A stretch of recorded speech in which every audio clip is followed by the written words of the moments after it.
Баршаңызға сәлем.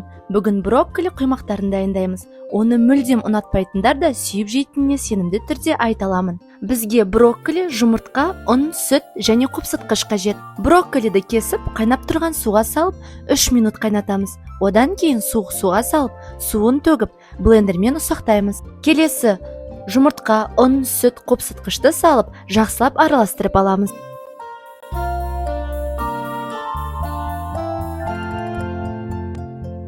Табаға күнбағыс майын құямыз. Мен гхи майын қолдандым. Оны қыздырып, орташа отта әр жағын 3-5 минуттай пісіріп аламыз.